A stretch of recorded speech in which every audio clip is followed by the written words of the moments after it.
Би өөдөр надад 500 сая төгрөг байна. Чамд одоо тэ 5 өрөө байрна байна. Энэ процесс хамгийн амархан байхгүй ямар нэг эрсдүүлэхгүй. Чи тэр хоорондоо гэрээ байгуулна. Энд дээр худалдах гэрээ байгуулна. Тэгээд орлого олж байгаа тал нь 2% татвар төлдөг. 2% төлнө. Тухайн нийт. Тэгээ манайхан ч энээсээ бас цухтгаж бөө юм болно шүү дээ. Тэ? Тэгэхээр үгүй одоо 500 саяын байрлуулах гэхэд 2% ингээ бас ойд 10 сая төгрөг төлдөг шүү дээ. Тэ? Тэгэхээр бас татварт мөнгө төлөх гэдэг байгаа байхгүй. Тэгээ тэнгууд нөгөө нэг манайхан чинь татвараа хүлээн зөвшөөрдөггүй. Татвараас цухтах гад бас ингээд тавигдлахын айлд 2 3 гэрээ байгуулаад тэрнээсээ бол дахиад эрсдэл ундаг байхгүй юу?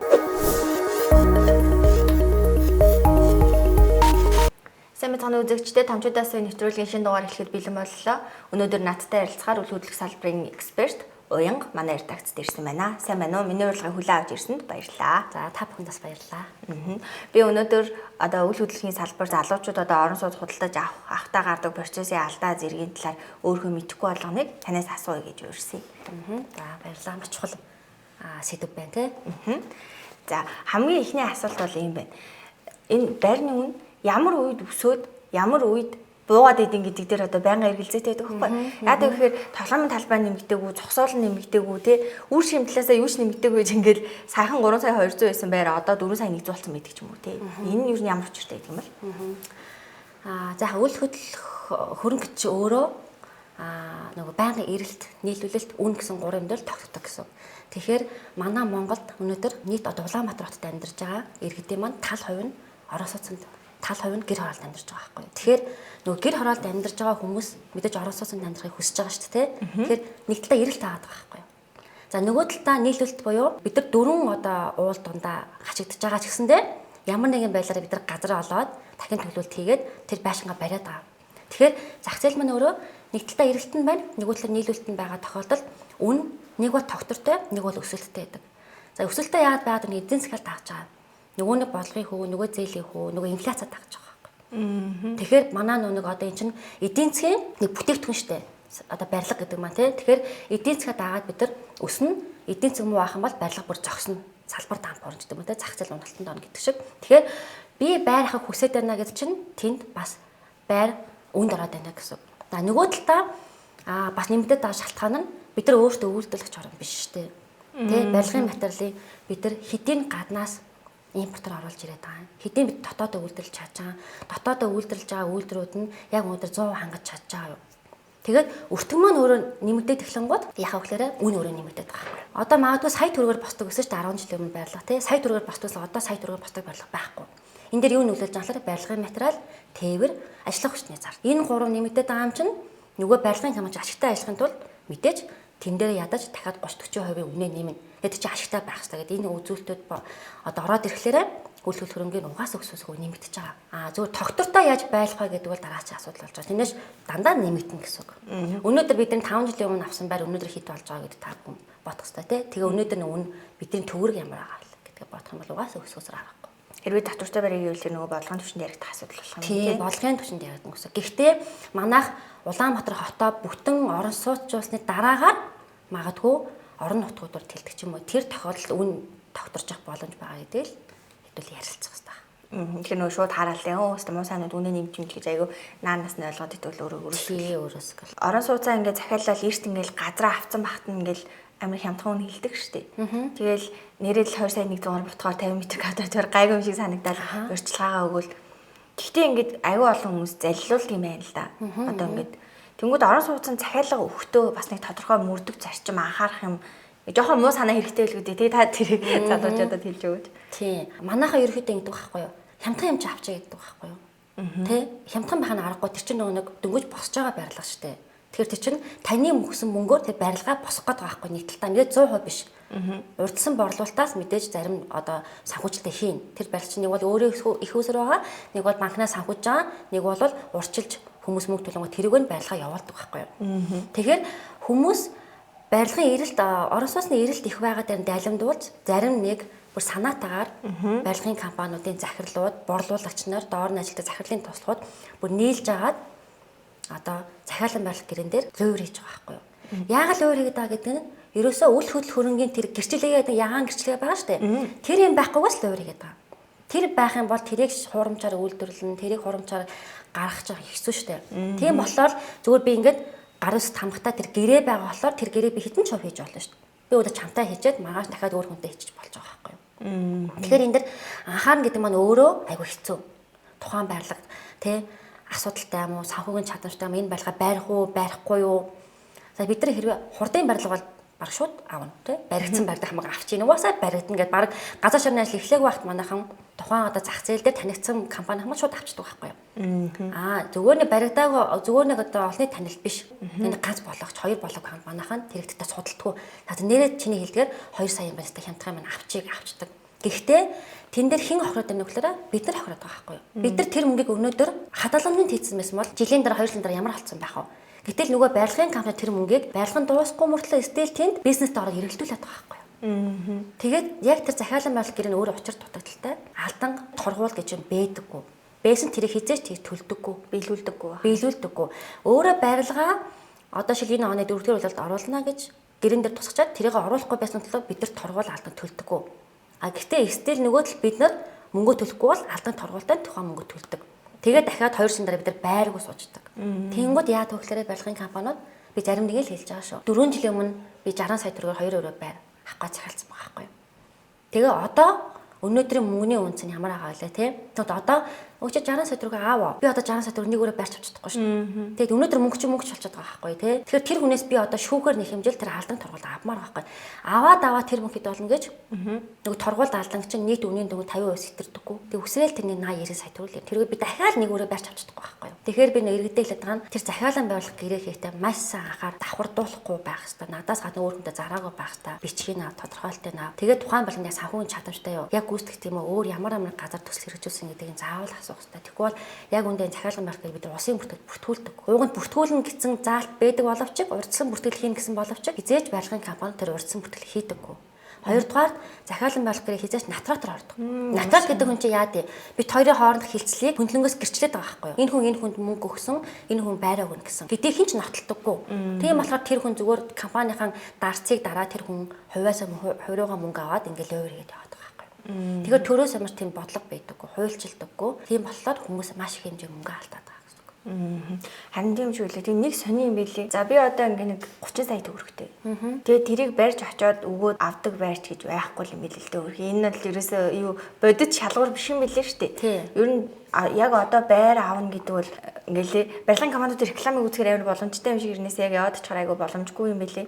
Мөн тэр донд дахиад нэг юм байгаа нь юу гэхээр урьдчилгаагаа ингээд өгье гингүүд тэрийгэ хаанаас олсноо тайлбарл гэдэг юм билээ заа. За тэгээд ингээд ямар нэгэн байдлаар тайлбарлана. Тэгэнгүүт нь ийм нөхцлөөс орж ирд юм л шүү дээ. Яг уу манад нэг юм баартрын хідэн байр байгаамаа. Чиний мөнгө төрөх чинь байгаа бол хуулийн эзэн хийгээд энэ төр гэдэг нэг тиймэрхүү арга. Энэ юу найдвартай болов.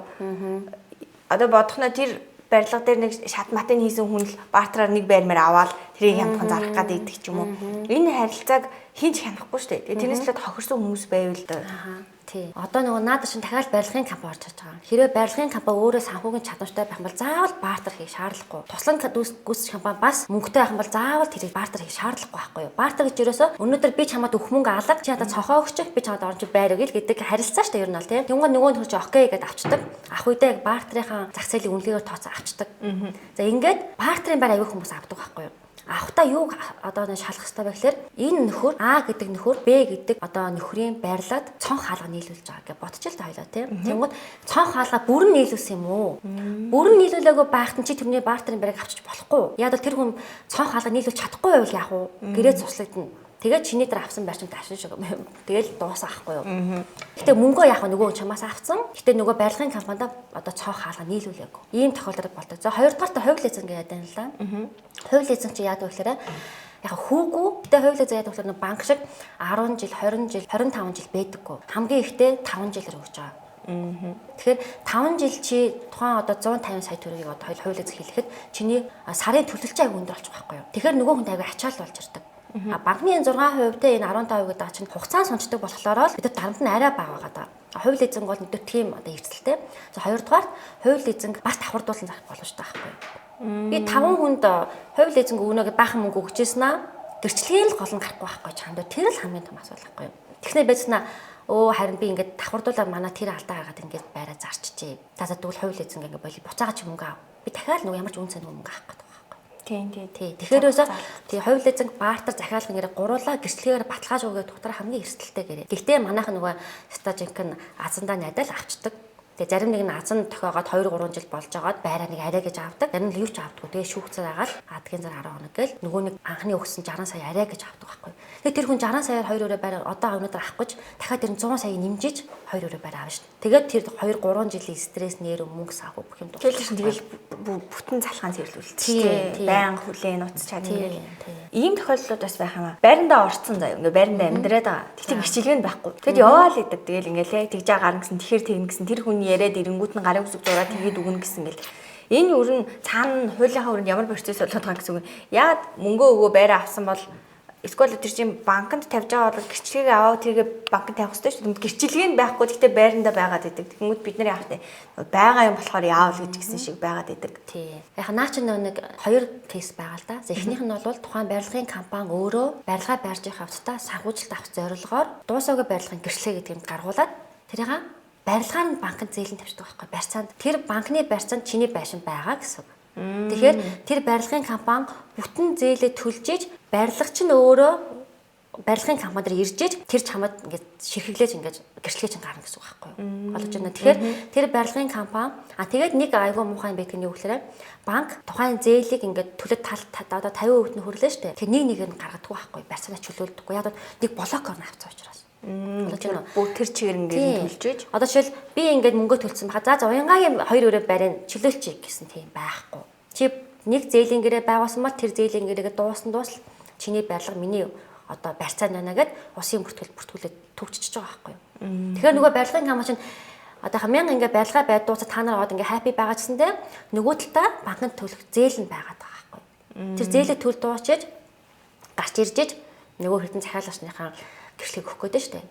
Гэтэл бид нар нөгөө талдаа хэрэг гэрчлэг гарсан бол тэрийг бид нар банкнд эргэлдүүлээ зээл аваад бас нэг өөр юм хиймээр шүү дээ. Тэгээ ингээд дандаа ерөөсөн алхан тутамдаа энэ захиалагч гэдэг хүн этгээд энэ байр авсан төлөө дандаа хохирдог байхгүй. Хоёрдугаарт яадаг гэхээр улсын компаниас хүлээгээд аваад дүгнэлт нь гарсан тохиолдолд тэр байрны гэрчлэгээ гарах ёстой. Тэр зээлэнд хамагдаагүй болов. Тэгэхээр нөгөө барилга маань яарч барих ч юм уу стандартын шаардлага хангаагүй норм дүрмээ зөрчсөн ч юм уу те мэдэхгүй.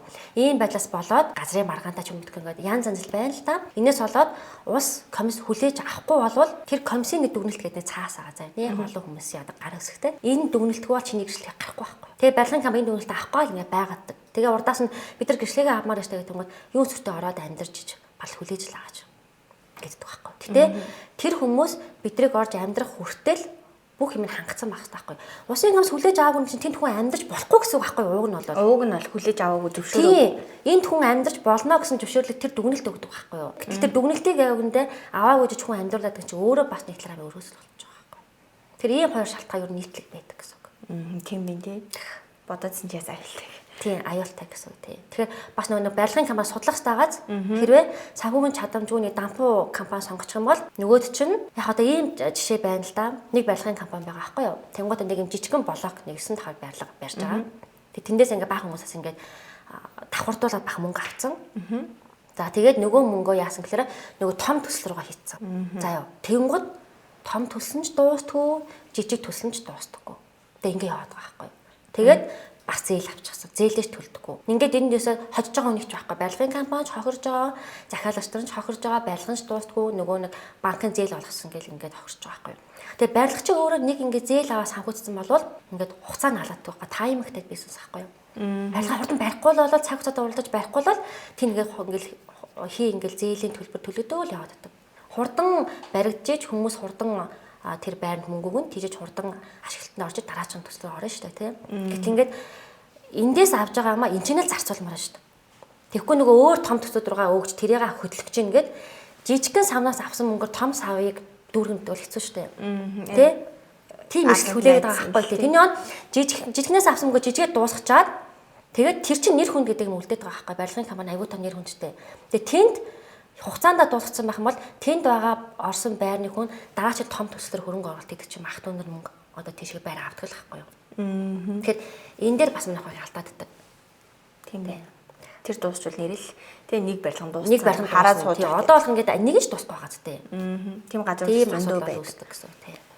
Би одоо ингээд яг одоо за өнөөдөр би байр авлаа. Тэгээ ингээд хараад нэг гифтэхээр байр аваад Тэгээд нэрээ шилжүүлэхэд юу ямар процесс өрнөг юм бэ? Бид нар нөгөө хуулийн төлөв мэдлэг айгу юу байдаг юм байна л да, тутмаг байдаг юм байна л да. Тэгмээ одоо хүмүүс байр авахгүй бэлтжиж болно шүү дээ. Тэгвэл бүр эхнээсээ эхлээд нөгөө худалдаж авч байгаа хүн ямар бичгээр амттай, би ямар бичгээр амттай, дотроо баталгаажуулдаг юм уу, юу нь яадаг юм.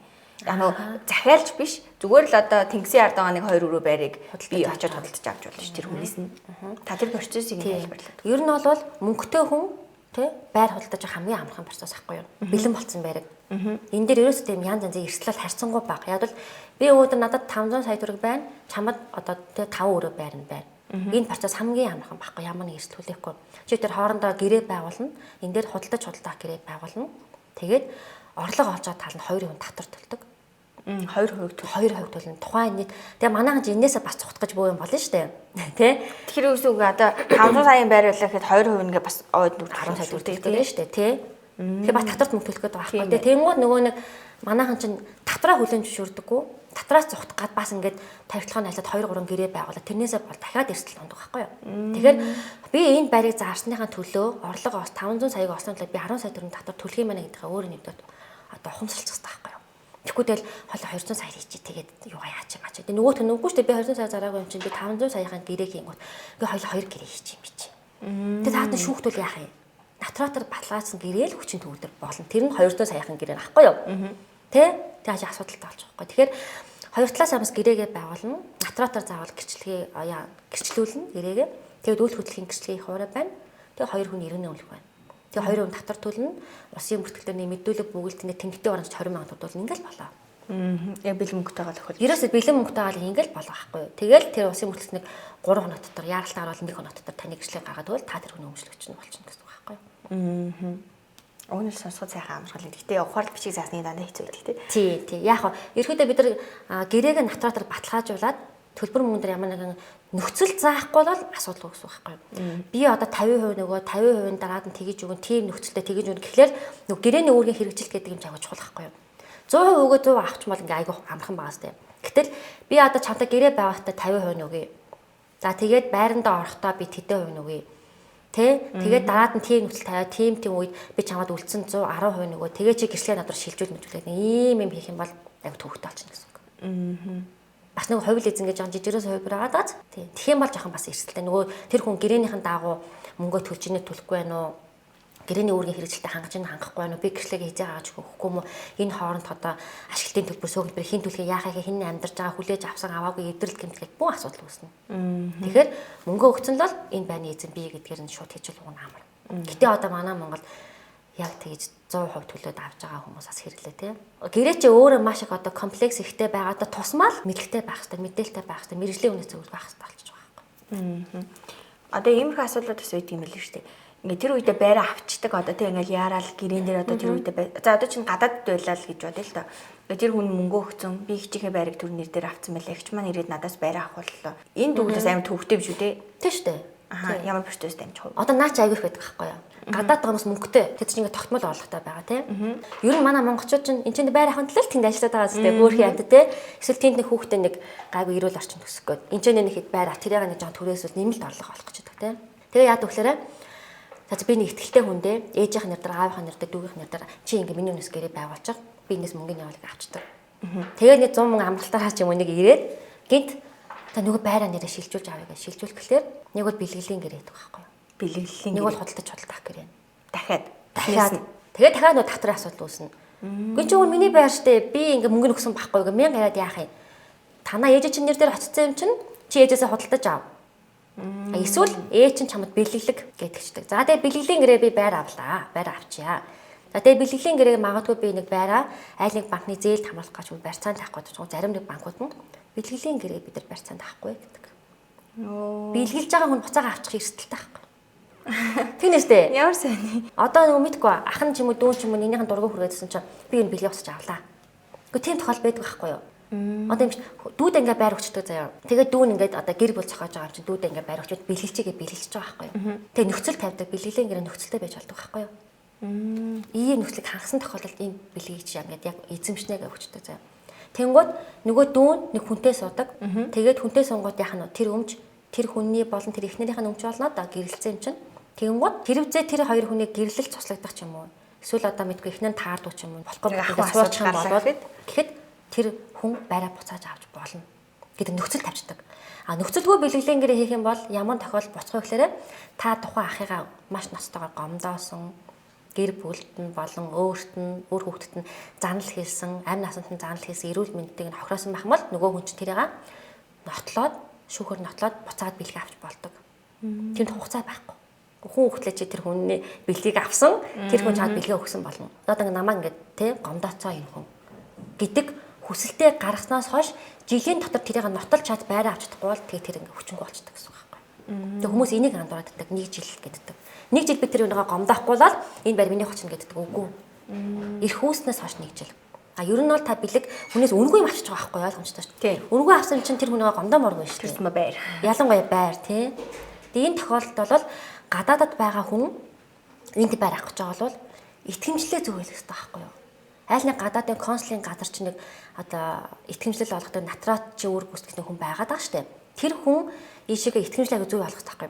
Энэ байр бол миний байр шүү.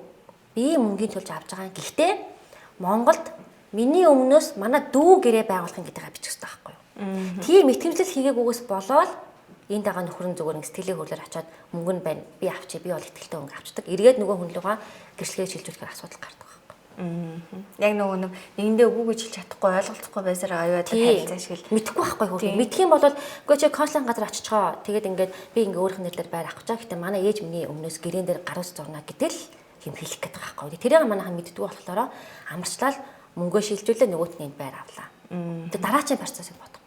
Тэгвэл одоо ингүүл яг гэрлэж нөгөө нэг одоо ингээд гэрэлтэй батлуулж гэр бүл болоогүй. Тэгтээ одоо ингээ үерхэд хамт амьдарч идэг залуучууд байна шүү дээ. За тэгээд олсон цалингаа нийлүүлээд хоёулаа ингээд нийлүүлээд байр авлаа. Тэгээд тэр нь над дээр ч юм уусгүй бол манай найз залуу дээр ч юм уу байлаа гэхэд дараа нь тэр байран дээр ингээд одоо хин нэр орох юм. Одоо тийм байж болно шүү дээ. Мөнгөө ингээ хоёулаа цалингаа нийлүүлээ олсон. Нөгөө заавал гэрэлтэй баталгаажуулж ирчээд өөртөөхөө нэр дээр авах юм уу? Нэг нь авах юм. Ер нь бол нэг иргэний тухай хуулиараа байх юм бол тоо гэрэлсэн байх хэрэгтэй. Гэрлэх юм бол яг гэрлэх юм бол 50% гэдэг байгаа л да. Өмчлөх хэрэг, өвлөх хэрэг гэдэг яванд чи хүүхдүүд байгаа бол хүүхдүүд нь өвлүүлэн ингээ явна штэ. Яг гэрлээгүй тохиолдолд тэрэн дээр тоо гэрээ юм гэсэн үг байхгүй. Тэгээ тэр гэрээг нь натратаар батлуулна гэсэн үг байхгүй. Энэ одоо үйл хөдлөлтөнийг бит хоёр хамтдаа одоо орлогын санхүүжилтийг хийж байгаа. Гэхдээ энэ хүний нэр дээр хэрвээ бит хоёрт ямар нэгэн асуудал үүсэх юм бол энэ гэрээ цуцлагдах юм бол тэ энэ хүн надад нэг бол миний одоо гаргасан мөнгийг буцааж мөнгөөр нөгөө эсвэл энэ хөрөнгийг захиран зарцуулж би тэдэн хувийг нь авах гэдэг юм уу. Одоо нэг гэр бүлүүд төрөл хоорондоо нэг гэрэлтэй балуутай гэрээ хийгээд байгаа шүү дээ. За хоёулаа салах юм бол яг хөрөнгүүдээ ингэж авах гэдэг мөнгөтэй өмсөж байгаа. За мөнгөнүүд нь л тэгээ сайхан хайртай гэж сочж байгаа тий. Гэж мөнгөтэй өмс бол олон хөрөнгөтэй өмс бол яах вэ гэхээр хэрвээ хоёулаа салах юм бол чи энийг аавна би энийг аавна гэдэг гэрээ хийдэг болсон. Угаасаа хийдэг. Хийгээгүй хэрэг гэр бүл олчих юм бол та хоёроос гарсан өөр хүүхэд та хоёр бүгдээрээ тэр өмчийг хувааж авна гэсэн шүүхэр тогтоолгоод байгаа гэсэн үг байхгүй. Тэгэхээр нөгөө гэрээ гэдэг хамтдаас итгэлцэл байхгүй да. Тэр хийгээд байгаа итгэлслээр та хоёр хөндлөнгийн натратарч гэрчлүүлээл тэгэл тэрнийхэн дагуу явна гэсэн үг. Гэхдээ натратар ороод та хоёр маргаан үүсэх юм бол тэрийг шүүхээ шийдвэрлэ.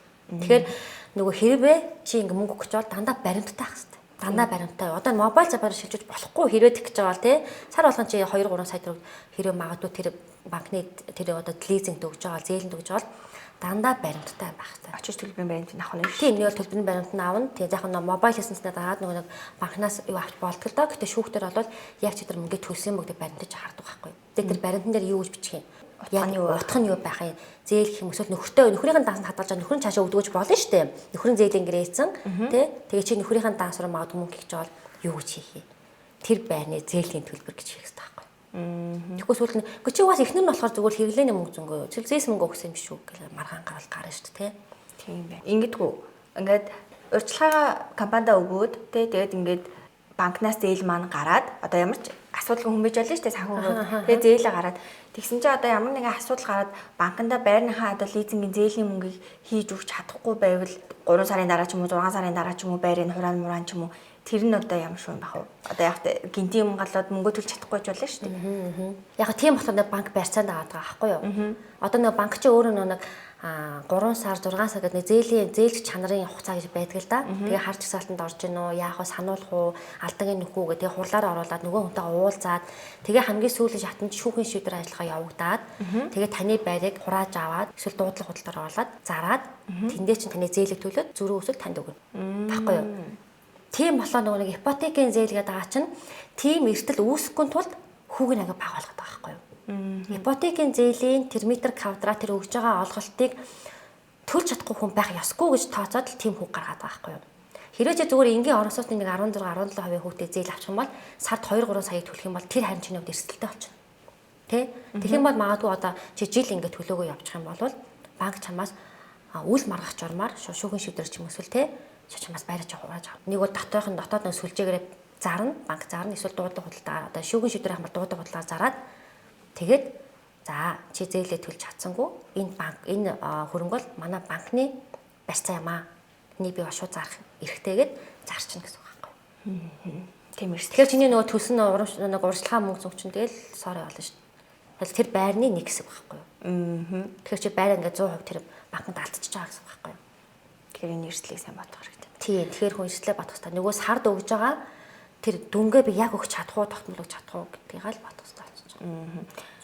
За бөө юм бол чи нэг байр авлаа тийм үү? За гэрчлэгээ нь өөр дээр маань гарлаа. Тэнгүүд нэг ийм одоо 100 жишээ нь ингээд байр сүүлд л мэдчихэж байгаа хгүй ингээд 100 нүгэд орцсон. Чи өвлөн аймаар хүүтэн. Тэгэл ингээд контролгоо залгаал ингээд ирээл усын авж ийн л гин яаж тэгээд дулаахан болохгүй. За түрээсэлж байгаа байр бол одоо яах вэ? Гараа явуулсан чи. Худалдаад авсан байрын шинээрээ нэг өвлийн ая даахгүй хүүтэн нойтон болоод унвал яах вэ? Манайхан бас энийг мэддэг байхгүй юу? Тэр ч одоо шинэ байр чи ярих гэдэг шүү дээ тийм үү? Шинэ байр хүн амьдарч байсан бас нэг хэлэх байлгүй дээ. За шинэ байрны хувьд 100 байранд орчлоо. Янз бүрийн асуудал гарч өвөл гарна, цахилгааны асуудал гарна, тэ сангийн асуудал гарна, зөө цог могоор сэгнэ. Барилгын компаниуд ерөөдөө барилга хүлээлгэж өгснөөс хойш 3 жилийн зөвшөөрлөлтөй хугацаа гэж байдаг байхгүй юу? Зөвшөөрлөлтөй хугацаанд тухайн хүн энэ байранд аятаа тухтай тайван амьдрах барилгын компани дутуу дулмаг ажиллаа нөхөж хийх 3 жилийн хугацаа гэж өгдөө. Тэгээ энэ 3 жилийн хугацааг манайхан мэддэг байхгүй юу?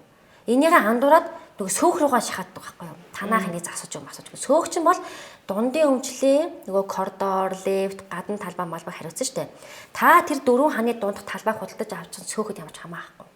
Сөөх ямар тохиол хамаатай гэхээр хэрвээ шинэ одоо барилгын компани шинээр ашиглалтанд орж байгаа бол сөөх зүгээр дунд нь таныг одоо нэг барилгын компанитай ч юм уу контортой зуучилж өгдөг. Тань зөвлөгөө өгдөг.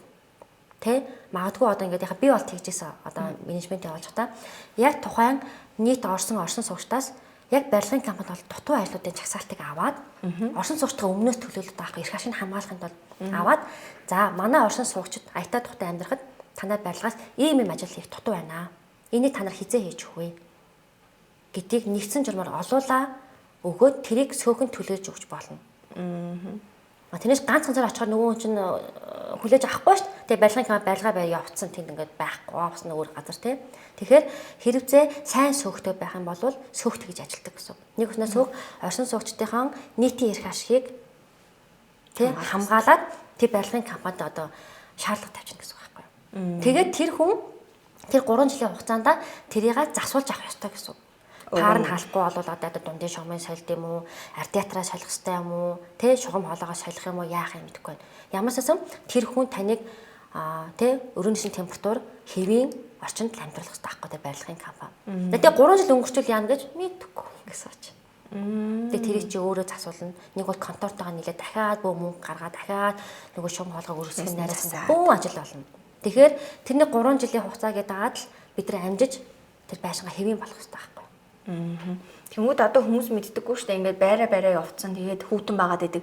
Сөөхдөг бөөнөрөө нийлээл гаражтай цуглал яхаа мэдгүй байж байгаа тараад явчихдаг тий. Энэ нөгөө барилгын компанийн хүмүүс нь уцаахгүй. Тэгэхээр яхаа шууд шүүгд өгөх юм. Яг нь ер нь контортойгоо харьцах хэрэгтэй. Бас заавалч. Контороос одоо дүгнэлт аваад энэ яг ягаа халахгүй байгаа юм бэ? Тэ? Эсвэл нөгөө цаанаас хангаж байгуулга өөртөө дулаан амуу гэдэг юм уу? Хоёр талтай шүү дээ тий. Угаасаа дулааны дид бүтэц хэцүү тийм газар тавьчих юм уу? Цаанаас дулаан сувам сүлжээгээс эсвэл грасс нь муу гэдэг юм уу? Эсвэл одоо барилгын компани өөрөө тийм доголдлоо юм барьсан гэдэг эхлээд тэр контор чи өөрөө дүгнэлт гаргах хэрэгтэй байхгүй юу? Эсвэл контор нь өөртөө магадгүй нэг газар хаалтаа хаач чадчих юм уу? Тэгээ нөгөө айлдаа хүрхгүй ч байгаа юм уу? Бид нар тэр мэдгүй. Тэгэхээр хамгийн ихэд яагаад энэ дулаан алдаад байна вэ?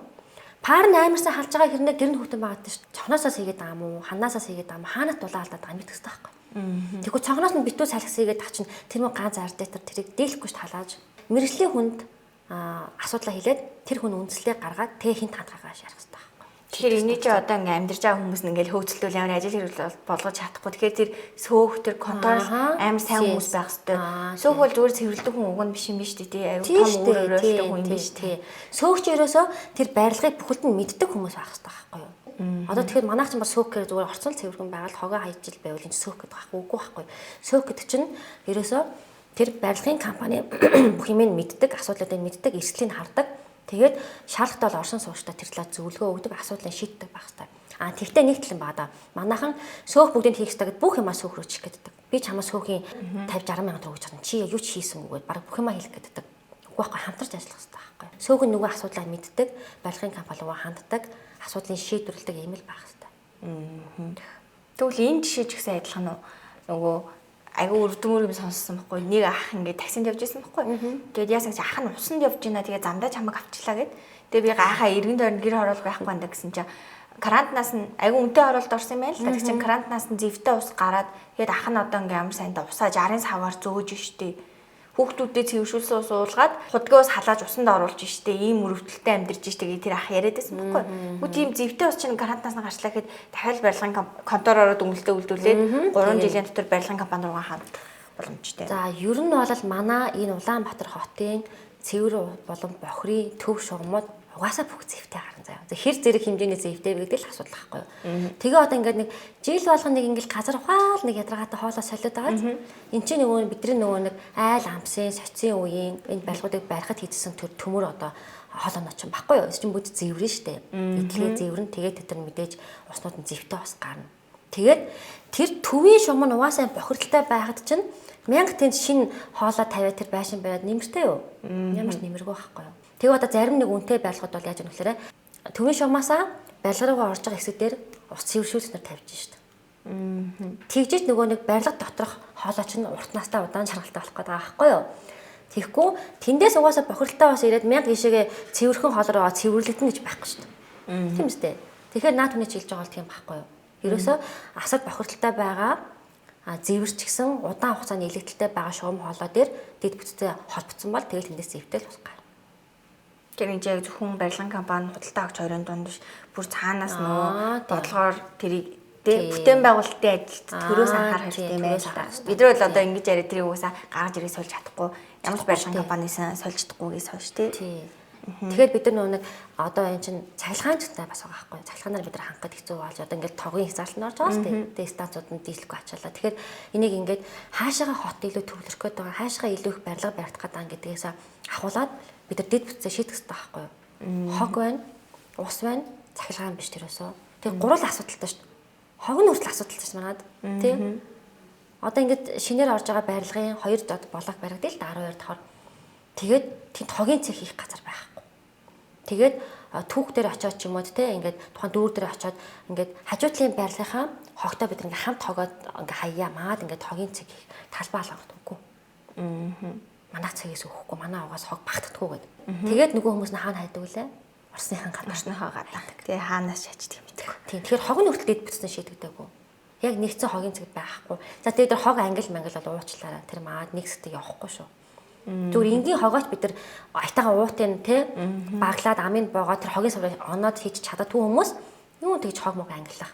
Энэ бол бүр дараагийн төвчний асуудал. Энэ юус бид нар ухамсарын асуудал болчихж байгаа. Тийм ээ бичиг наагаад хогийн савыг өнгөөр ялгаад шийддэг юм биш байх юмэргүй тий.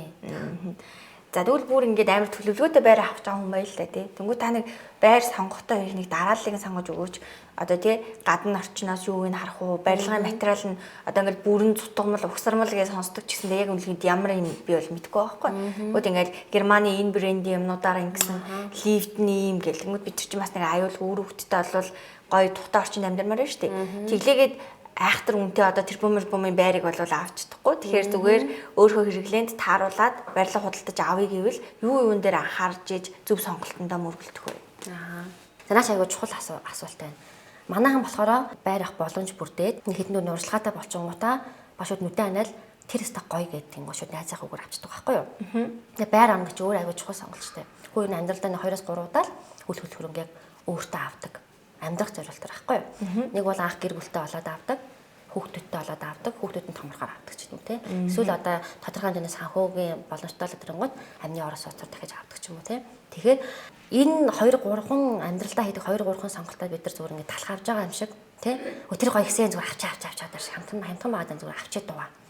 Тэр гоё ихсэн чинь гоё л биел хүчиж байгаа шиг те тийг авчдаг байхгүй юу. Бид нар нэг хэсэг бол байршил аягүй хардаг гэсэн байхгүй юу. Тэ байршил дахин байршилж гэх шиг одоо те. Яг байршил мэдээж чухал. Гэтэ одоо сүүлд бид нар орчин худалдаж авдаг болсон байхгүй юу. Орчин. Тэ бид нар яг өндөр ингээд 4 хаантай энэ байшин дотроо өдөр хангалттай байна шүү дээ. Одоо тэр гараад гоё орчин амьдрамаар байгаа байхгүй юу. Өвөлч зуунч хаварч намарч. Тэгвэл бид нар ингээд энд ингээ амар гоё шилэн фасад масаатай байшин ингээл гэртээ гоё амьдраад яг гараал хүүхдэн тоглож чадахгүй ингээд битүү замын төвжил цонхоо онгоолгонгод битүү машины дуу чимээтэй ийм бахамл хэрэггүй байхгүй юу. Тэрний оронд бид нар зүгээр бүр хотын зах руугаа одоо тэр нөхөт мөхт юу гэдэг хонхор морхон тийшээгээ зүгээр нэг хайтагаа шиг аавасаа байр тэнцээр баг амьдсан илүү гой тухтай байхгүй юу. Тэгэл байш натрахыг бид нар угаас хийчтэй дотор заслыг болвол тийм. Тэгэхээр би бол хамгийн нэгдүгээр орчин худалдаж авч байгаа шүү. Орчноо хараарай гэдэг. Тэр орчин гэдэгт нь чиний түрүүний хэлдэг тэр хотхон юм уу, тэр байшин юм уу, ганцаараа байшин юм уу, хотхон юм уу. Дотор нь хүүхдийн тоглоомын талбай байгаа мó, ногоон байгууламж байгаа мó, камержуул таруул хамгаалт нь байгаа мó. Энийг хэн хийж байгааг харах хэрэгтэй байхгүй юу. Барилгын компани амар гом төлөлөө өгчдөг. Нөгөө сөөхөн тэрийг 5 жил дараа эргээ харсан чи бүр гамшиг болгоцсон байдаг байхгүй юу. Би ийм байшаа өгөөгүй штэ гэл нөгөө хүмүүс би яах ийм байшаа аваагүй штэ гэл. Тэрийг хэн мэддэг гэхээр дотор нь амьдарч байгаа хүн анзаардаг байхгүй юу. Дотор нь амьдарч байгаа яадаг гэж би яах ийм гой байшаа авсан гэдэг анхныхаа сэтгэлээр хүн байгадаг байхгүй юу. Манай байшаа гоё шүү, манаас гоё шүү гэдэг. Хүндлэнгийн хурж ирэнгуутаа хүүе танаа хотод ямар сабирцсан юм бэ? Тэгэл доосаа. Хүндлэнгийн хардаг. Бид нар нөгөө өөрийгөө хөгширж байгааг мэддэггүйтэй адилхан тэр байшинг илэгдээд муудаж байгааг дотор нь амьдарч байгааг анзаардаг байхгүй юу. Тасчдаг. Эхлээд харангуутаа хүү энэ хаалганы ягаад манай хаалга цөмөрчөөг орсны хаалга 7 өдөр угсаал цөмөрцсөн байдаг гэж хардаг байхгүй юу. Тэгэхээр хүндлэнгийн хүн хурж итэл гадаад мадаад байдаг хүн хурж ирээд харчаад хүчи би анх авахтаа айгүй гоё байшин гэж авсан чи ийм гачи байсан юм уу гэд өөрөө мэдлгүй авцсан. Эргээсэн чинь нөгөө сөөхөн ч юм уу те байшин тийм болгоод тавьсан байдаг. Яг сөөхөн л гэдэг л да. Гэтэ энэ дээр нөгөө орсон суугчтай оролцоос байдаг байхгүй юу. Тийм тий. Сөөхөн 1000 янзлаад орсон суугчны тэнд очиод нус шүлсээ хаяал, гадааны хогоо хаяал те ингээд хам бол тэр угаасаа аим шиг юм болно. Хүн өөрөөрхөн хөрөнгийг өөрийнх нь гараар устгаж байгаатай адилхан байхгүй юу. Тэр 1000 сайн сөөхтэй байлаа гэд тэр бол бас үр дүн гарахгүй л гэсэн. Тэр хамгийн нэгдүгээртээ орчноо харна гэсэн. Орцоо харна гэсэн. Тэр хийцлэл бол дараачийн асуудал байхгүй юу? Хийцлэл дараачийн асуудал. Угаасаа одоо манай Монголд угаасаа шилэн фасад угсармал бүрэн цутган бол хагас цутган бол гэдэг ийм л байрнууд байгаа чинь. Энд ч ерөөсөө тийм ялгаа бол байхгүй байхгүй юу? Тэ зүгээр дам нуруутай дам нуруугүй юу төлөвлөлт хийхэд тэр айтаахан бэ гэдэг л юм байгаад байгаа. Тэгээ бид нар өөрсдөө төлөвлөлтөө хараад авчиж байгаа шүү дээ. Заавал том ингээл 80 м2 би дотор нь өөртөө хуваахгүйгоос хойш тэрэн дээр заавал тийм бүтээц хийцэл бол чухал биш байхгүй юу? Тэр бол бид нар даад нь яаж өөрчилж болно шүү дээ туслах хаан маань хийдэг ч юм уу. Аяалангуу даацын хаан даацын юунууд дам нурмыг бид өөрчилж болохгүй болохоос хойш хийцлэл бол ерөөсөө бүр дараачийн асуудал. За шилэн хасаатай аягүй сайн сонгох хэрэгтэй байхгүй бас. Шилэн хасаа чинь том цонхтой болвол гоё санагдаад байгаа. Гэтэл том цонх чи өөр аягүй эрсдэл тагалдаг байхгүй юу? Муу цонхоор 2 давхар юм уу 3 давхар юм уу тэр нь хэр сэлттэй. За бүр үжээ бүр ингээд тэр цонх маань хагарчвал яг тэр цонхоо буцаагаад угсархад тэр асуудалтай юм. Одоо манай нэг барилга гэдэг байхгүй юу? Одоо миний менежмент гэдэг манай компани менежмент гэдэг. Үнэхээр сайн үнэтэй шилэн фасадтай. Гэхдээ нэг барилгач өөрөө хөдөлж идэв шүү дээ. Газар өрөө дандаа хөдөлгөөнтэй байдаг. Ийм тохиол барилга өөрөө хөдөлж идэг. Ямар нэг тохиолдолд тэр одоо шилэн фасад цуурж байгаа. Цууралт өгөнтэй. Тэгээ тэрийг нэг солих болно да. Солих гэсэн чинь тэр маань өөрөө Монголд байдаггүй шил.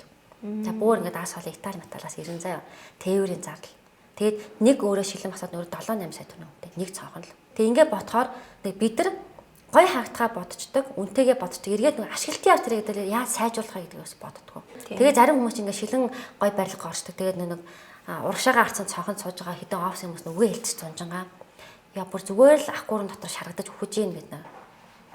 Кондишн үлээгээд тэр нэмэргүй. Тэгэнгүүт нөгөө шилэн фасад ч өөрөө нарны гэрлийг хэрэг одоо бууруулдаг ингээл энэс хамаарал байдаг. Тэгээд хүмүүс гоё л харж болоо гэж хямдхан фасадууд авчаад тавьчихсан нөгөөт нь ямар ч нарны гэрлийг бууруулдаггүй. Бүр илүү хүнийгээ шараад идэх ч юм уу тий. Тэгэхээр нэг хийслэл дараач асуудлагаас тэр бид нар нэгдүгээр мэдээж байршил сонгоно. Хоёрдугаар тухайн байршилд авсан хөрөнгө маань миний хувьд яг амьдрах орчин бүрдүүлэх гэдэг юм уу? Би хөгшин настай ээж аавтайгаа амьдарч байгаа бол гадаа найдаж нарлаа суучих. Сарвч байгаа юм уу? Эсвэл чимээг орчин байж чадчихэв үү? Баггүй. Төвийн төв зам дагуу эсвэл одоо гүүрний хажууд ч юм уу хүний хөдөлгөөн ихтэй газар хөгшин ээж аавгаа эсвэл нялх хүүхдтэй очичвол цоо хонгоор нь sorry уучлаарай. Тэг боломж байхгүй. Шүнл цохон үүрээр л яг нэг үүрээр нэг 2-6 цагийн хооронд л хот нэг намж юм байдаг байхгүй. Энэ үед л чи цохон онгоолгоно. Бусдууд бол тэг байнгын нөгөөнөө сигнал хүмүүсийн яриа мэрэг сонсогддог тийм. Тэгэхээр би бол нэг олон ярмааргүй байхгүй хүмүүс угаасаа ингээд үнэ харна, зохион байгуулалтаа харна, талбайгаа харна, компани харна айгүй бол юм харах болчихж байгаа. Гэтэ би хамгийн нэгдүгürt нь таны орчин чинь айгүй шухуу шүү гэж хэлэх гэдэг.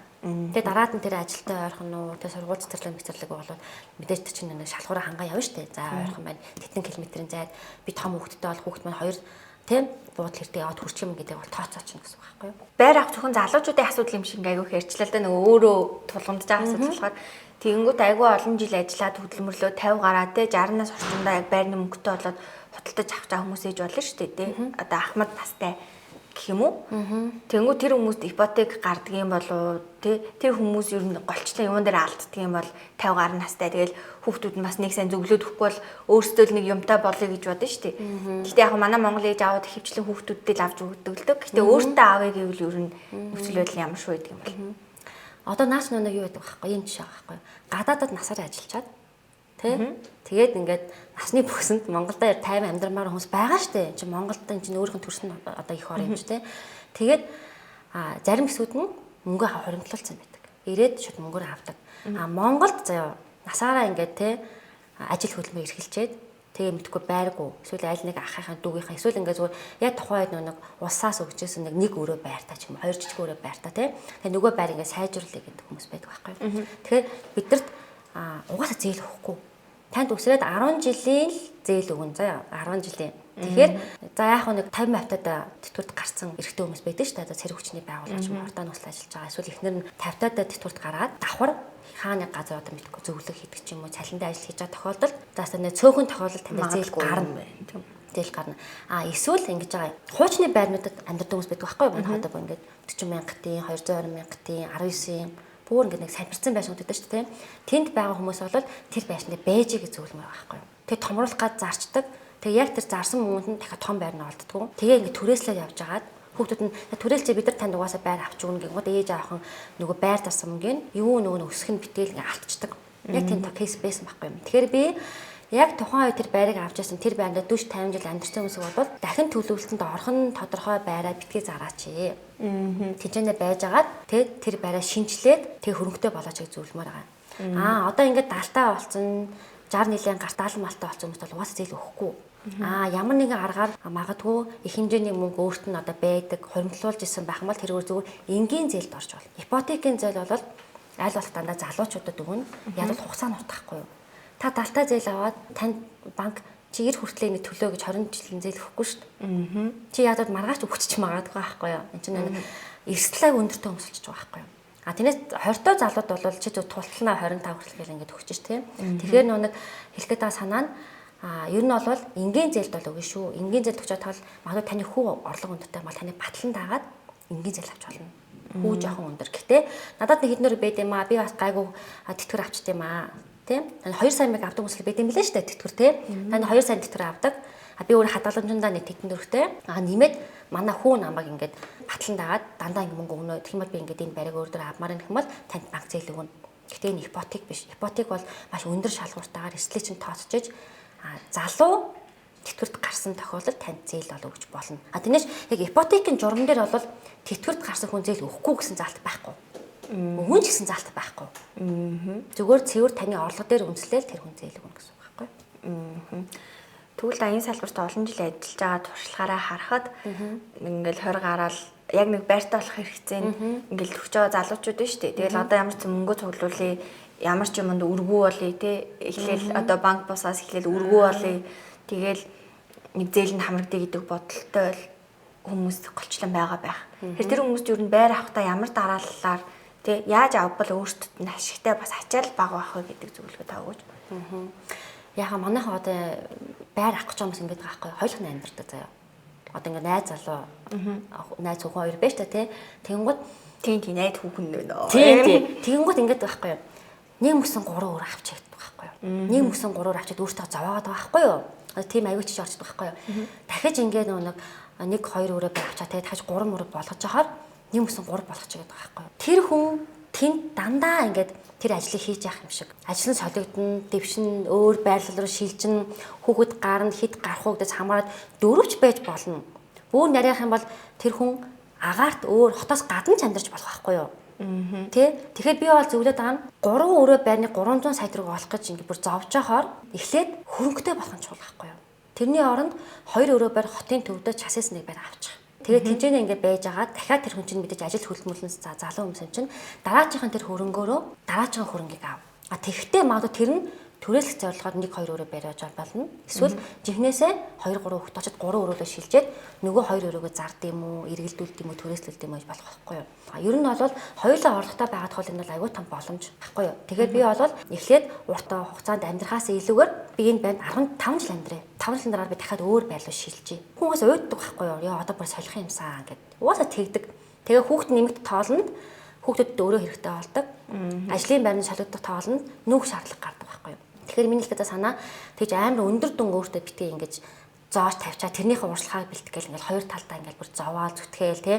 Тэгэл байрны урсганд хүрэхгүй ангууд би энэ лугаа ууралдаг, ажил руугаа ууралдаг, ажил нь бүтээмжүүл тэгээ нөгөө сүлдээ нэг уус төрлөөгөө ордог, минь уус оронж болохгүй ингээ тэгээ сүлрээ манайхан ядвал гадагшаагаа дайждаг байхгүй. Тэгэхээр Монголд ямар боломж байгаад байгаа энэ олон барилга баригдчихж шүү дээ. Чанартай чанаргүй янз янз байна л да. Тэгэхээр тэр хүн санхүүгийн чадамжаас хамаарат би энэ байрыг аваад 5 жилийн дараа би энэ байраа зарахгүйгээр дахиад өөр байр авч чадахгүй гэдгийг л харах хэрэгтэй байхгүй. Тэгэхээр дараалал бол ерөөсөө хоёроос очоод тооцоолох хэрэгтэй байхгүй юу. Өнөөдөр хэдэн дөрөв болж байгаа. Тэгээ тооцоолоо хийчих. Тэгэнгүүтээ аппликейшнуудаар очоод тооцоолоор хийгээд за хоёулаа тэдэн дөрөвний байр хамбал өнөөдөр чи орлогот хүрч ин чинь л хоёулаа байр авъя. Орлого дээрээ үнэлээд хийчих. Тэгээд дараад нь байр автан дараад нь түрээс нь хоёр төлбөр төлөхөөр болчих шүү дээ. Түрээс нь маань амьдрахаа болчих тийм. Дараад нь хоёулаа илүүдл гарсан санхүүгөө яаж зохицуулах вэ? Нэмэлт дахиж хоёулаа одоо нэг цалингаас гадна ямар орлого болох вэ бодох хэрэгтэй байхгүй юу? Одоо хоёул цаа ингээ байранд амьдарч байгаа юм чинь нэгнийхэн одоо цалингаар зээлээ төлдөг. Нөгөөтнийхэн цалингаа хэрэглээгээ төлөө таана гарсан мөнгөөр тоо өөртөө хөрөнгө оруулалт хийлээ. Хувьцаанд, бондод мэдгүй те тав харуулаа нийлж агаад 1 2 3 өрөө байр одоо тэрийг түрээсэлдэг. Эсвэл хуучны байраа засаа зардаг. Эсвэл одоо мэдгүй гэр хорооллын хашаа байшаа аваад тэрийг дахин төлөлтөнд аваад үн хүргэдэг. Айгүй бол юм нэг боломжууд байдаг байхгүй манай тэрийг хардаггүй. Зүгээр л гой байшаа аваад тэрийг л авчвал битрийн зориг боллоо. Тэгээ байшингаа авчдаг. Тэгээ ямар ч зориггүй болчих жоох байхгүй. Одоо яах вэ?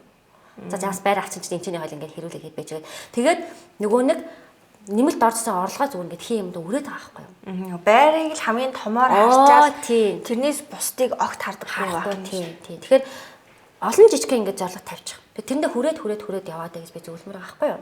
Тийм. Тэгээ одоо хэрэг чамд нэг 20 сая төгрөг 30 сая төгрөг байгаад тэр угаасаа байраж хүрэх юм чи яах юм? Зүгээр тэр гэр хороололд хамгийн боломжтой гайгүй хашаа байшаа тавьчих гэдэг байхгүй би. Тэгэл хөрөнгө болгоод дарчих. 400 500 мянга төрөлч. Тэр ингээд чиний дахиад нэмэлт орлого болчихно.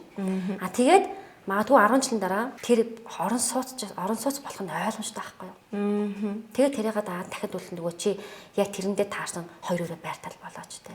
Тэр хооронд чи 30 сая төгрөгөө чи төвгүй болсон чи энэ дахиад олж чадна гэсэн үг шүү дээ. Тэр өрөө чи дахиад өөр юм хэлдэ тэ. Дахиад хотын дуу дахиад нэг өрөө байр авдаг ч юм уу мэдхгүй. Ачаа баланслах нь шүү дээ тий. Нэг том ачаа тажид тэрэн лугаа төвлөрөөл ингээд зовоод авахгүйгээр жижигэн зорилттой тэрэндээ хүрээд яваа. Тэгэх юм бол энэ үйл хөдлөгч өөрөө нэг чамайг нэмэлт хөрөнгөтэй болгох айгүй боломжтой. Өөрөө нь инфляциас маш хамгаалагддаг байхгүй юу? Инфляц өсөх хэрээр чиний байрны үн өснө байхгүй юу? Ерөөсөө тийм шүү дээ. Одоо бидний инфляц байнга өсөөлөв. Байнга талхны үн нэмэгдэж байгаа гэдэг. Тэрэндээ адилхан байнга байрны үн нэмэгдэнэ. Тэгтээ үн цэний алдах нь ховор. Та үн цэнтэй газар авчих юм бол үн цэнтэй барилга авчих юм бол тэнд дандаа үн цэн өсөлттэй гэнэ гэсэн үг байхгүй юу? Тэр үйл хөдлөхөд хандах энэ хандлагаас өөрөө аягүй чухал юм тий. Манайхаа ингээд жоохон хөнгөн хэсэр бодоод одоо сүүлдээ нөгөө зүгээр байр гэхлээрэ одоо ихэнх хүмүүс нь за тэгэл муул юм битчтэй. За тэгэл ороод мяарчдээ штэ нэгддэг байхгүй. Үгүй байхгүй байр гэж өөрөө гэж чухал хүний нөгөө насан туршдаа байдаг юм. Тэр утгаараа барилгын компаниуд гэсэндээ өөртөө тухайн барилгаа зарахтаа одоо барихтаа сэтгэлээ шингээж барих хэрэгтэй байхгүй. Би амьдрын гэж бодож барих хэрэгтэй байхгүй. Тэрнээс би зараад гарчин дараачин төслөөр бодъё гэж бодмоор байхгүй. Тэгвэл ийм байвал яг нэг ийм сонио ойлголт мэдгүй энэ хаанаас миний толгойд орж ирсэн мэдгүй. Нэг хүн ингээд байрыг хямдхан бахтна анханаас нь ингээд мөнгөний өгөөд босгоод бөөнөр нь авчдаг. Тэгээд үнтэй зараад сууж идэг. Эсвэл ингээд нэг барилгыг ингээд анх хямдхан бахтна мөнгөний өгж аваад дараа нь түрээслээд өөрөө мөнгөө ингээд аваа сууж идэг. Нэг тийм бүх юмний боломжийг мэдээлэлд ойртоогоосоо ингэж авчаад биднэрт аяг үнэтэй нийлүүлээд байгаа ч юм шиг тийм юм одоо мэдээд заяа мэдгүй хаанаас хизээ орж ирсэн бодлоо мэдгүй. Гэхдээ ийм юм байдаггүй. Хэрвээ байдаг бол бид нэр хямд байрыг хаанаас олж авах боломжтой вэ? Одоо шууд тэр борлуулагчаас юм уу те. Дундуур одоо ингээл агент ороод ирэхээр үн нэмэгдэж байгаа мэдээж ойлгомжтой шүү дээ. Ажил тэр үнэ цалингаа авна. Тэгэхээр хямд байр, боломжийн үнэтэй байр тэр одоо надад давуу тал үүсгэх тэр нөхцөлийг бид нэр хаанаас ирж хайж чих тавьж ивэл зүгээр. За одоо харамсалтай маад Монголд улсад манай Улаанбаатар тэм дата байхгүй. Шинээр хэрэгжиж байгаа төслүүдийн мэдээлэл байдаг байхгүй юу? За сүүлд би нэг сонсноо тэр гэрээ ол гэдэг нэг аппликейшн юу байгаад лээ. Мөнгө төлөөд аппликейшн суулгаад тэнгууд хаана ямар хэдэн тий орон сууц баригдаж байгаа хэдэн дөрвөн үнэтэй гэдэг мэдээлэл авч байгаа. А манай улсад тийм мэдээлэл байдаггүй гэж боддоо. Тэгэхээр харамсалтайгаад. Тэгэхээр чиний дата тэр 10 маргаан авдаг хүмүүс чинь яг тэр бизнес тэр одоо зах зээл дээр бизнес хийдэг хүн байгаа байхгүй юу? Хаана юу баригдаж байна уу? Энэ баригдах уугүй юу гэдээ очиод шууд урьдсан борлуулалт хийдэг. Гэтэ энийг зүгээр би одоо энгийн хүн очиод тэр давхраар нь ч юм уу те хямдхан авахд аяг хэцүү. Тэгэхээр тэр барилгын компанитай ямар нэгэн байдлаар холбоотой сүлбэтэй хамтарч ажилладаг ч юм уу те. Тийм байгаа тохиолдолд тэрийг ихээр нь хямдаар нь авна. Яг л барилгын компаниуд хэрэгжилтийн явц хямдхан зардаг болохоор айл болох урьдчилсан борлуулалт баг гэдэг байхгүй юу? Тэр нэстэ хүн ингээд урьдчилаад 2 сая зарах уу, бэлэн болоход 4 сая зарах уу? Бэлэн болоход 4 сая зархаад бодно үстэй. Тийм болохоор 100 одоо орон сууц байлахад барилгын компани ядаж 10-аагаа тэгж зарахыг боддог байхгүй. За 10-аагаа ингэж урьдсан борлуулалт жоох ингэж итгэвчүүлж агаад энэ ордсон мөнгөнд эргэлдүүлж агаад үлдсэн дараачийн одоо 20% барилга 5 давхртаа хүрэхээр нь дараачийн 10% нь барилга дуусгахын алдаад. Тэг яг гэрчлэгээ гарах бэлэн болонгот нь үлдсэн хувь өндөр түнтэйгээ заана гэдэг юм график төлөвлөлт матрикс гарцдаг байхгүй юу. Тэгээд тэндээсээ нийт дундаж маржин чинь орж иж байгаа нүдийг харна гэсэн үг байхгүй юу. Тэгээ ботглоор чинь бүр том төслүүдээр л одоо ингэж би очингуудаа 1000 айлын магадгүй орон суунд очингуудаа за би эндээс нэг 10 байш авъягүй л барилгын компани өгч болох байхгүй юу. Тэгэхээр би 100 хүн бай орон сууд зарж байгаад юу гэж хаад би хэмбэлтэй өнөр 10 байш өгөх юм. Тэгэхээр наач болж байгаа хэцүү. А яг нэгээр нь хоёроор нь авсан хүмүүс байдаг.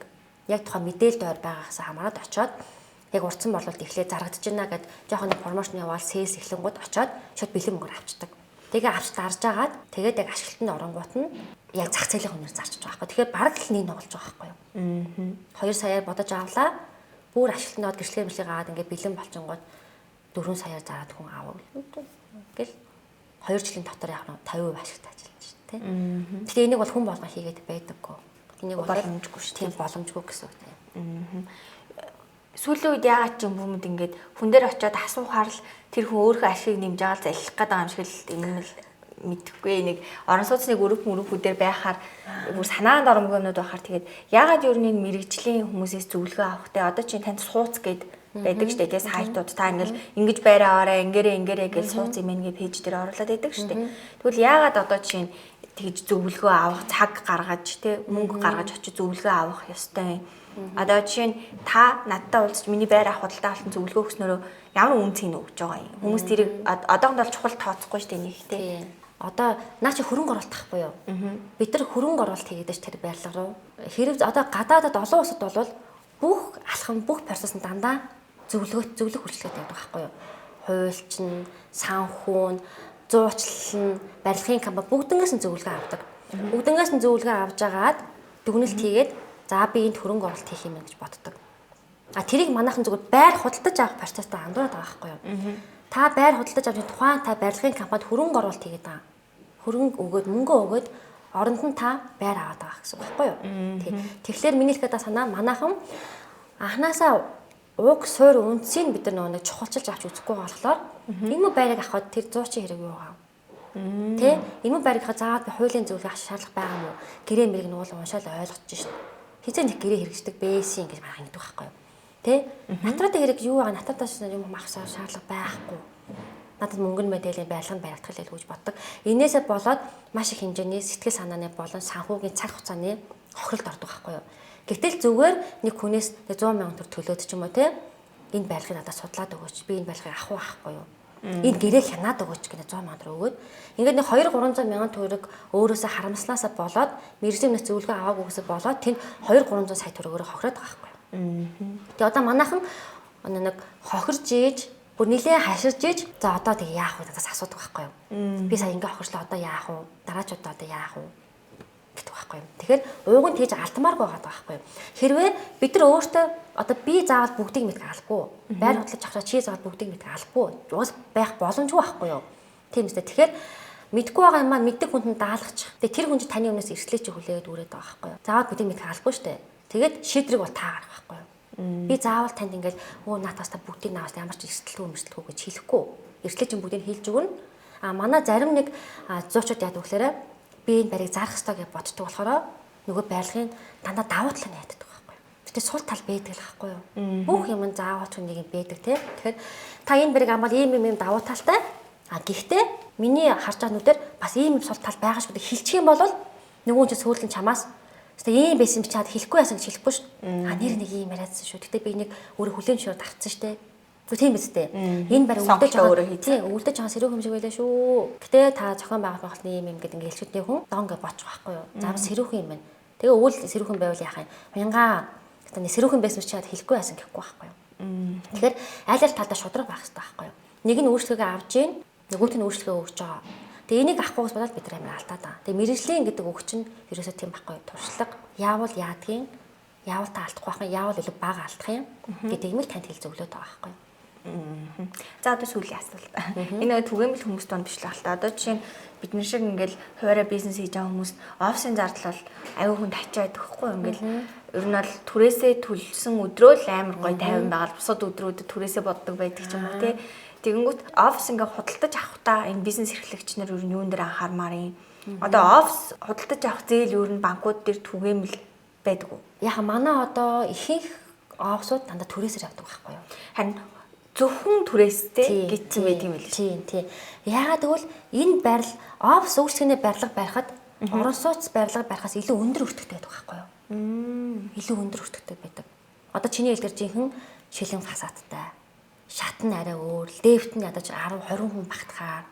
Тэгээ гаднаа шал малн те, шат матан чулуун, гадаанаа зогсоолтой гэдэг стандарт нараа өндөр болоо явчихж штэ. Тийм болохоор энэ хүмүүс яадаг вэ? Зөвхөн түрээсээс орлого олдог байхгүй. Тийм болохоор зарах талбай ер нь айгүй ховор байдаг. Тийм болохоор өнөөдөр манай аж ахуйн нэгж дандаа түрээсээр үйл ажиллагаа явуулдаг. Мэдээж арилжааны банкуд дээр орон сууцны та талбай аваад ирэх юм бол зарнагч талбай аваад ирэх юм бол тэрийг бол зээл гаргана. Гэтэл зээл гаргахтаа танд офисын зээл гэж байдаг. Одоо орон сууцын зээл гэж байдаг шиг офисын зээл гэж байдаггүй. Таны бизнес хараад бизнесийн зээл, эргэлтийн өрнгийн зээл, эсвэл одоо мэдгүй хувийн хэрэглээний зээлийн шугамар гаргаж болно гэсэн үг байхгүй юу? Тэгээд та өндөр хүүл төлнө гэсэн үг байхгүй юу? Тийм. Тэгэхээр та сонголтоо нэг гэсэн үг байхгүй юу? Яг л миний түрүүний ярьсан шиг танай бизнес нүүдлээд ингээд явах юм уу? Нэг газараа байх юм уу? Зарим байгууллагууд бол олон улсын байгууллагууд эдгээр бол ингээд дандаа түрээсээр байдаг ш. Танаас түрээсийн төлбөр нугаас ингээд төсөвтэй заасан болохоор тэдний хувьд л асуудалгүй. Одоо ингээд манай яг жинхэнэ жижиг дунд бизнес эрхэлж байгаа эсвэл ингээд хувийн сектор хүмүүс бол яадаг вэ? Эхэндээ айгүй том эхэлдэг байхгүй юу? Амар 100 200 бацгал амар бадрангой эхлээл те. Төлөөшт мүлээшт тэгэл эдийн засаг хөдлөөл, үйл хөдлөлийн үн хөдлөөл, тэгэл бизнес салбарж байгаа юугаар талангууд түрээс төлж тав болчдөг. Тэнгууд жижигсэж эхэлж байгаа байхгүй. Жижигсэл тэгэл сүүлдээ нөгөө өөр тийшээ нүүгээл нөгөө нүүлт нь нөгөө тавилгууд нь илэгдэлтэй хаа болоод тэгэл ингээл 10 ч нараар би юу яа та яах гэж энэ байсан. Гэдэг те. Тийм болохоор нэг хэсэг манайхан орон сууцсан дээр аявих байр авдаг гэсэн байхгүй юу. Нэг давхарт нь, хоёр давхарт нь. Тэгээ зээлээр авчаад тэнцэнэ үйл ажиллагаа офсоор хийдэг. Тэ? Тэр бол асуудал үүсдэг. Би байр аваад тэрийг офс болгоо ашиглахад асуудал болно. Тийм. Яг манайх нэг үйлдвэрлэл үйлчлэгээ хийнгууд тэр нь өөрөө нөгөө нэг оршин сууцтай айгу төвхтэй байдаг болохоор тэрнээс офсыг бол манайх тэгэл хийгээл явж лээд шүү дээ. Зарим бүр ингээ нэг өрөөндөө унтаж амьдрал тэ нөгөө өрөөндөө офсоо хийдэг байхгүй. Тэгэхээр нэг бизнес чинь ямар ааш шалтгаална. Дандаа гадныхан ирдэг, харилцагч нар нь ирдэг байх юм бол хүмүүс яах нь өсөөгөө Шангирлагийн хажуу чулгаа наалдаад 10-20 м квадрат чамайг сууждаг. Яг бол манай офс Шангирлаад гэж хэлэх нь өөр бизнесийн үнцэнд нөлөөлдөг байхгүй. Нэр хүнд нөлөөлдөг. Амар мундаг компани ингээд амарлаг мөнгөтэй хэрнээ нэгдүгээр хороололд 100-200 м квадратд байгаад тэгээ гадныхан хөрөнгө оруулах гад мэдгүй магадгүй ирж ирсэн чинь манайх нэгдүгээр хороол нөгөөт ингээд амар утаа тоошороо муутай газар оцсноос хотын төвд 100 м квадратд байл да 50 м квадратд байл да эсвэл гарч байгаа зарлаг адилхан байхгүй юу. Тэг чи ямар бизнес хийж байгаа үн цэний хувьд шал ондоо. Хэрвээ хариуцчаад нэмэх гэж байгаа бол хэрвээ бүтээгдэхүүнээ зарах гэж байгаа бол бизнесийн дүрэгтэл бай. Баггүй юу?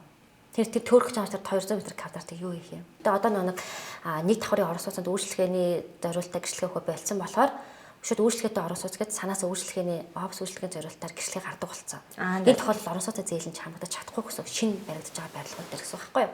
Тий. Ер нь бол яг хуу сэргэлэн хүмүүс бол яадаг вэхээр 1-2 давхрын эртгэн авчихсан байдаг байхгүй юу? Тэгээ тэнд нь ингээд үйлчлэгийг гайд болдог, офс хийж болдог. Тэгэхээр тийм л гаргалгаа. Тэгээс манай банкуд бол яг офсын талбайн эсвэл үйлчлэгээний талбайн зээл гэж тусдаа зээл байхгүй.